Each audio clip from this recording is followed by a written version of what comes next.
బండాసురుడు అనే ఒక భయంకరమైన రాక్షసుని చంపడం ఎవ్వరి వల్ల కాక సాక్షాత్తు బ్రహ్మ విష్ణు మహేశ్వరులే దేవతలందరితో కలిపి ఒక మహాయజ్ఞం చేస్తారు. దాని ఫలితమే శ్రీ లలితా త్రిపుర సుందరి. ఎంతో శక్తివంతమైన వారాహీదేవి, శ్యామలాదేవి, నకులేశ్వరి లాంటి అమ్మవార్లు ఈ లలితాదేవి సైన్యంలో ఒక భాగంగా ఒక మహాయుద్ధమే చేశారు. అయితే ఈ లలితా త్రిపుర సుందరి పూర్తి కథ తెలుసుకోవాలంటే మనం దక్షయజ్ఞంకి వెళ్ళాల్సిందే. శివుడి భార్య సతీదేవి, సతీదేవి తండ్రి దక్షుడు. ఆ దక్షుడు ఒక పెద్ద యజ్ఞం చేసి సతీదేవిని మాత్రం ఆహ్వానించడు. అయితే యజ్ఞం చేస్తుంది తండ్రే కదా, ఆహ్వానించకపోయినా పర్వాలేదు అని సతీదేవి ఆ యజ్ఞంకి వెళుతుంది. కానీ దక్ష యజ్ఞంలో జరిగిన అవమానం వల్ల సతీదేవి అక్కడే దహనం చేసుకొని చనిపోతుంది.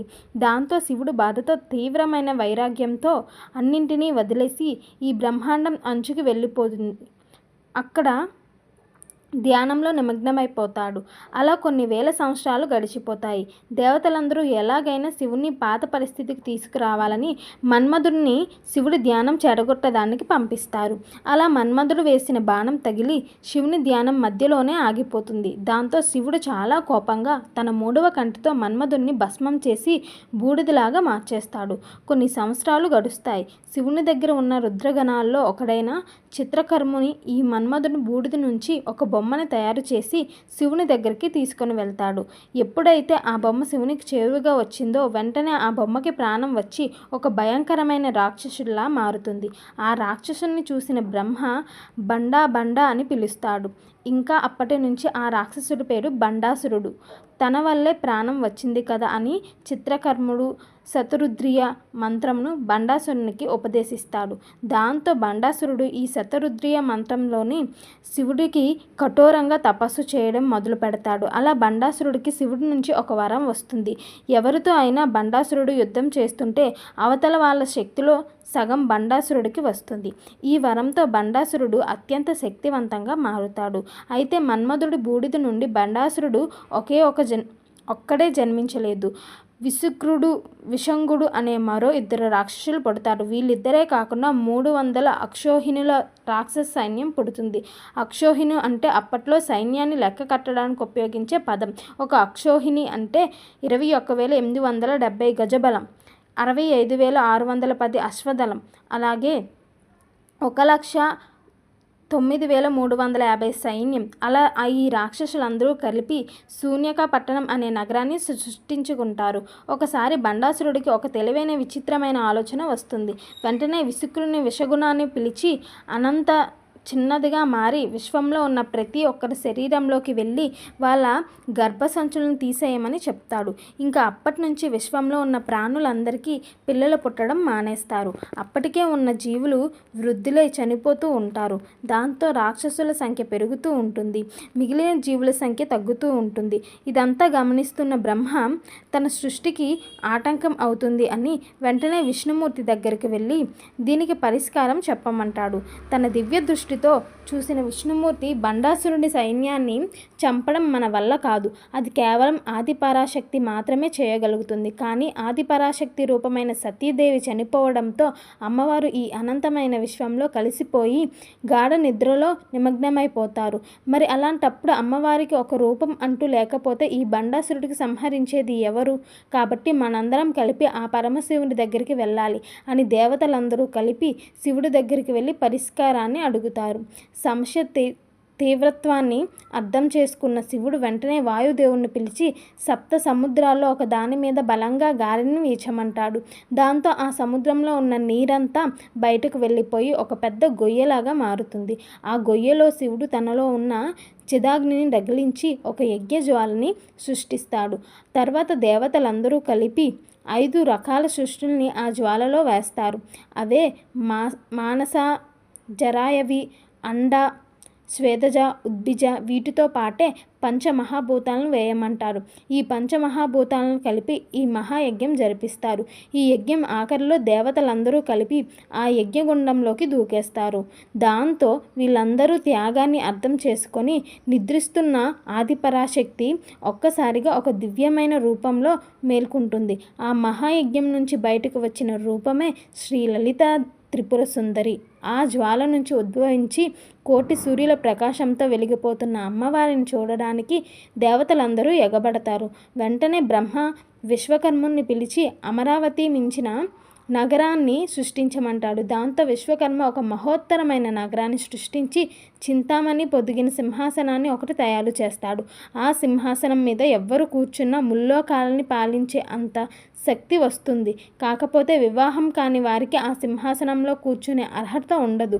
దాంతో దేవతలందరూ కలిపి లలితా త్రిపుర సుందరికి వివాహం చేయాలని నిర్ణయించుకుంటారు. కానీ ఆ ఆదిపరాశక్తిని వివాహం చేసుకోవాలంటే కేవలం శివుడి వల్ల మాత్రమే అవుతుంది. దాంతో వైరాగ్యంలో ఉన్న శివుడి దగ్గరకు వెళ్ళి ప్రాధేయపడగా శివుడు మదన కామేశ్వరుడు అనే ఒక రూపంలో అవతరిస్తాడు. అలా మదన కామేశ్వరుడికి లలితాదేవికి వివాహం జరుగుతుంది. అందుకనే లలితాదేవిని కామేశ్వరి దేవి అని కూడా పిలుస్తారు. ఈ వివాహం జరిగిన వెంటనే లలితా త్రిపుర సుందరి ఆ సింహాసనంలో కూర్చొని దగదగ వెలిగిపోతూ ఉంటుంది. దేవతలందరూ బండాసురుడు గురించి చెప్పి వారిని రక్షించమని కోరుతారు. దాంతో లలితాదేవి బండాసురుని వధిస్తాను అని అభయం ఇచ్చి తనలో నుంచి కొన్ని మంది దేవతలను పుట్టిస్తుంది.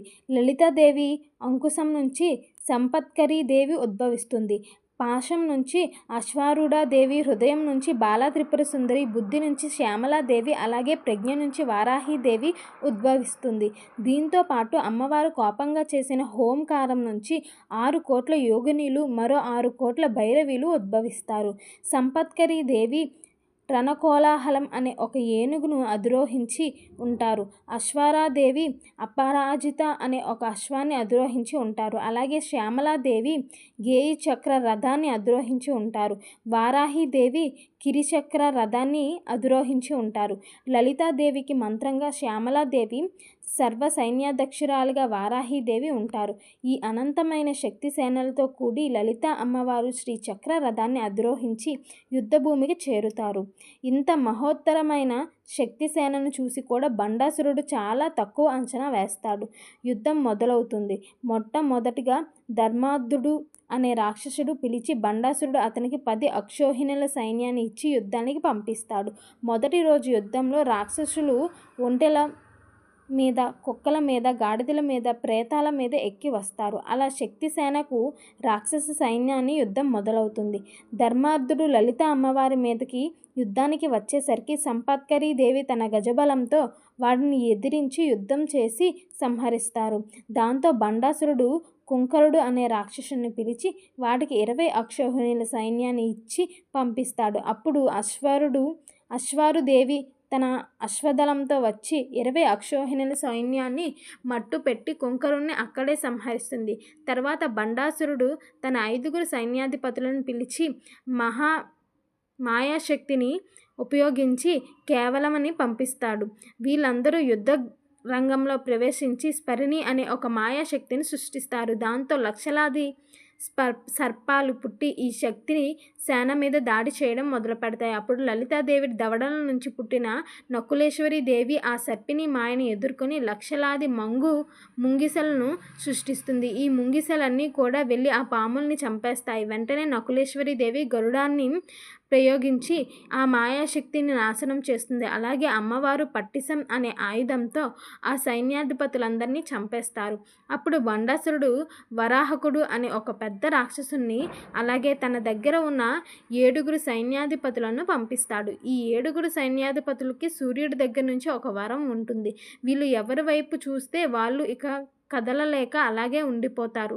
ఈ శక్తితో ఈ సైన్యాధిపతులను యుద్ధభూమిలో వచ్చి శక్తిసేన వైపు చూడగానే కోట్లాది మంది యోగినీలు, భైరవులు అక్కడే స్తంభించిపోతారు. వెంటనే ఈ సైన్యాధిపతులతో వచ్చిన రాక్షస సైన్యం శక్తిసేన పైన దాడి చేయడం మొదలు పెడతాయి. ఈ విషయం తెలుసుకున్న వారాహిదేవి తన రక్షకురాలైన తిరస్కరీ దేవిని పంపిస్తారు. ఈ అమ్మవారు అందము అనే అస్త్రాన్ని ఉపయోగించి ఈ సైన్యాధిపతుల కళ్ళు కమ్మేలా చేస్తుంది.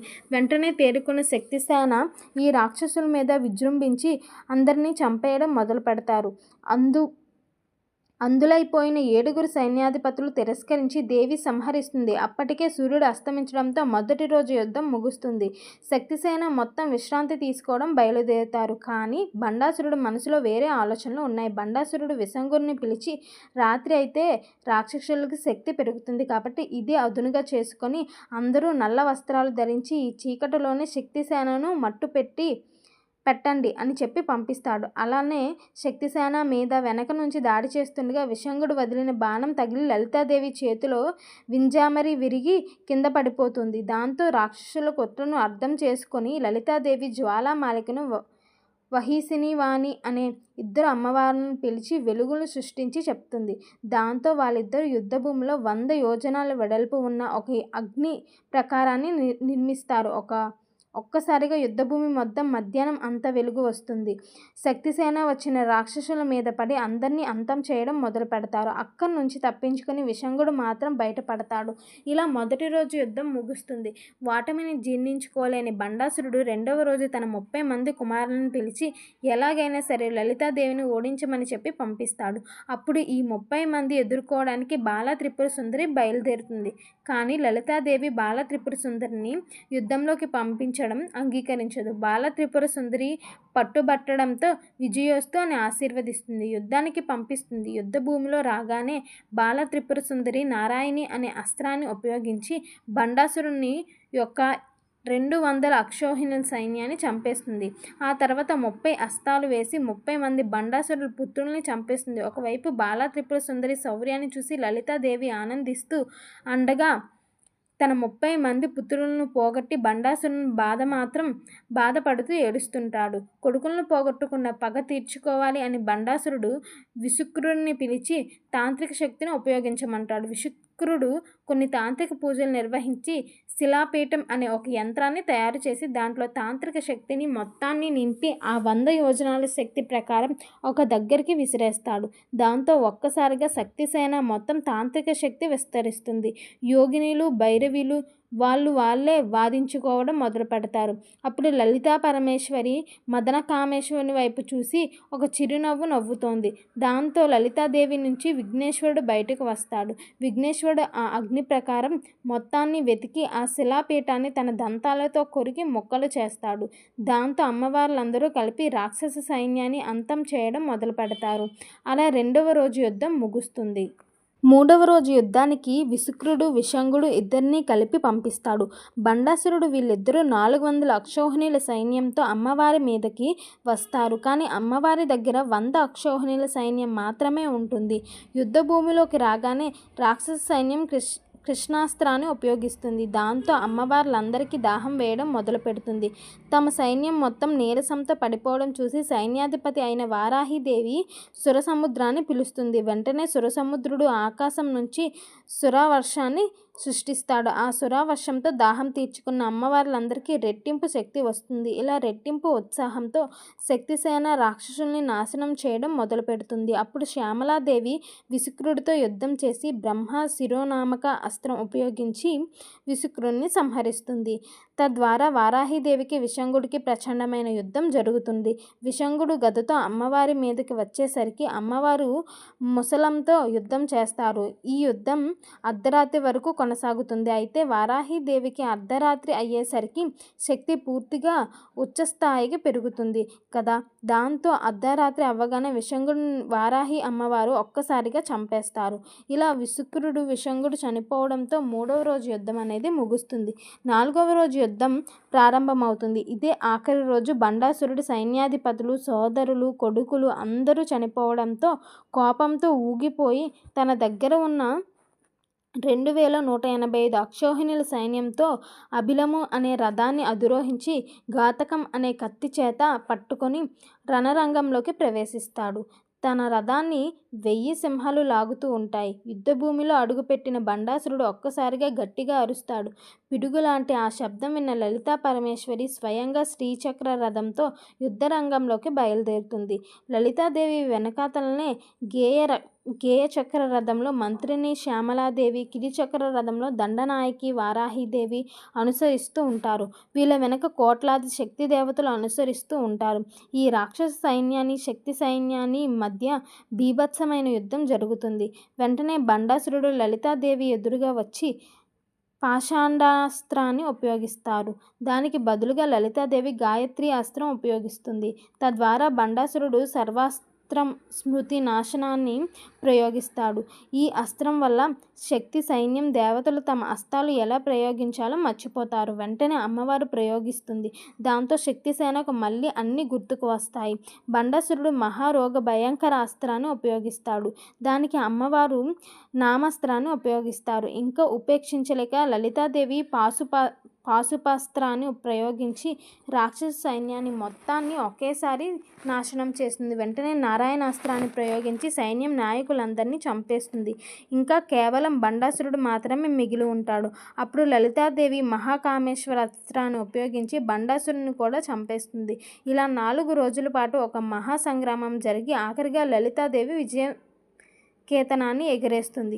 సతీదేవి చనిపోయిన తర్వాత అమ్మవారు లలితాదేవి రూపంలో శివుడిని వివాహం చేసుకున్నారు. మళ్ళీ తర్వాత అమ్మవారు ఏ రూపంలో శివుడిని వివాహం చేసుకున్నారో తెలిస్తే కామెంట్లో చెప్పండి. అలాగే అందరూ కామెంట్ చేయండి. ఓం శ్రీమాత్రే నమః. ఏమైనా డౌట్స్ ఉన్నా సరే కామెంట్స్లో అడగండి. ఈ వీడియోకి లైక్ అయితే చేయండి, మర్చిపోవద్దు. అందరికీ నమస్కారం. జై హింద్.